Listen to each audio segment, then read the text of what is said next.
right inside of this bush right here, you'll see a trail camera. Do you see that right there? That trail camera is really important when you're living on a farm or homestead or anywhere in general, and I'm about to explain to you exactly why in this video. So let's get into it.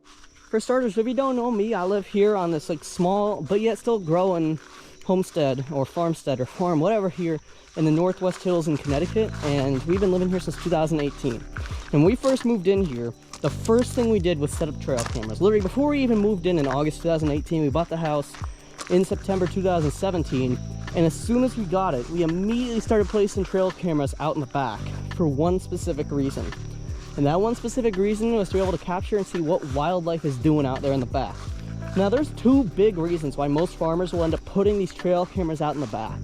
The first big reason is for hunting reasons. A lot of farmers go outside, do some hunting on their property, which I mean is fair. And to be honest, we've done that too. We got some pretty nice game out in the back. We even got a deer once back in, I think it was November 2020. And it was a pretty nice hunt. That was a great time of the year to do hunting out there as well. And that's a big reason why most farmers will be using all these trail cameras to see what is out there, where's the greatest place to set up a tree stand. Another reason is just see what could possibly be an issue in the future and what is an issue right now.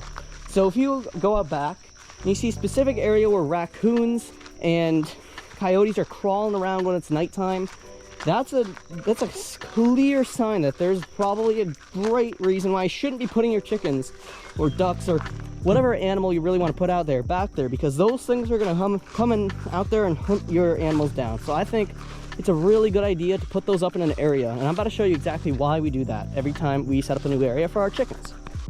So say in a hypothetical situation, we wanted to set up a chicken yard at the top of this field right here. This field, by the way, was not this elevated when we bought this house. In fact, this field was actually a way less elevated, like right over there kind of thing, until we built this barn in 2021. And one of the biggest things one of the biggest reasons to put my chickens up here is because of the incredible amount of vegetation and wildlife opportunities they have up here, and a great place to stay at night. In fact, this is gonna be the area where we're gonna be putting our peacocks. In fact, I'm not even joking, we're gonna have peacocks here by the end of the weekend. I'll probably make an update video on Sunday, and we probably put the coop for the peacocks right down here. So yeah, that's a great place to put them, right? However, if we set up trail cameras right here, right up there, on either corner of the yard, so you set up one right there, probably one right over there somewhere too, if we're gonna have that big of a yard. And all those three trail cameras, what we do is we put the cards in each of them, and about 48 hours later, we take those cards back in and see what the wildlife is back out here. If those cameras pick up nothing but some wind gusts from a thunderstorm, then that's cool. Great for the trail cameras.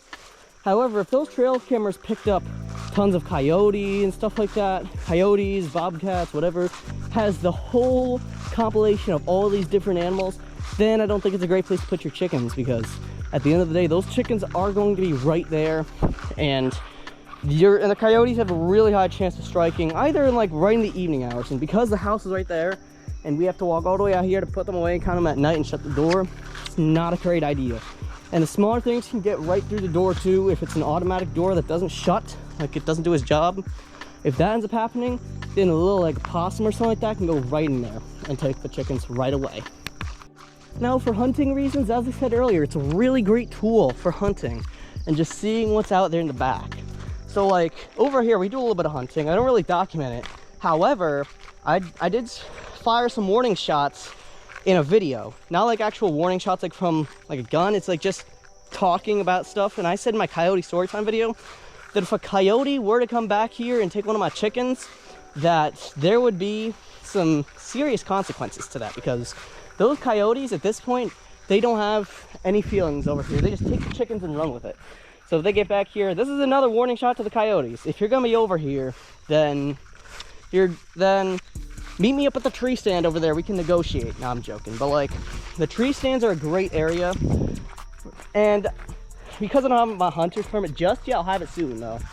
I just sit up there and watch the wildlife. It's a great place to go out there and do some homework, because when I'm studying for my exams in the fall and in the spring, I oftentimes go out there if the exam's not gonna be a computer thing. So if it's just paper, or I just want to go out there and listen to some good music, watching the wildlife, I can go out there with my earbuds and my phone with the Spotify app open, listening to some good music. However, or if in the future I want to go out there and get some hunting done, it's a great place to go out there and do hunting because it's well away from all the roads. It's a really nice and quiet place. And this is quite the interesting clip of the video, to say the least. And out there, out in the fields, there's deer, there's raccoons and stuff like that. And so far, the only animals we've ever gotten on this farm has been one deer. I'm pretty sure we got another one back in like late 2017 as well, but like I'm not too sure about that one. Might have been either 2017 or 2018, I don't remember.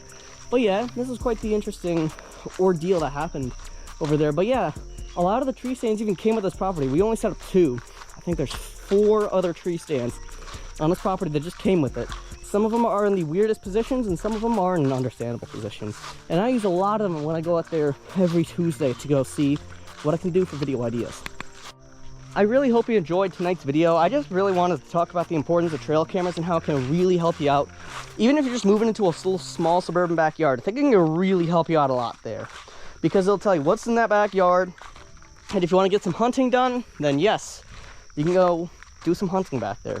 So if you enjoyed, be sure to click the video on the screen right now, which is that coyote story time I was talking about earlier. And it'll tell you all the specifics as to what happened, so you get a little bit more context and what could possibly end up happening if the coyote decides it's time for a sequel to the July 20th attacks, which is actually almost a year ago. That's crazy. Anyways, guys, I'm out of here. Be sure to like for thin air to be shipped to your front door tomorrow morning, and I'll see you in the next one.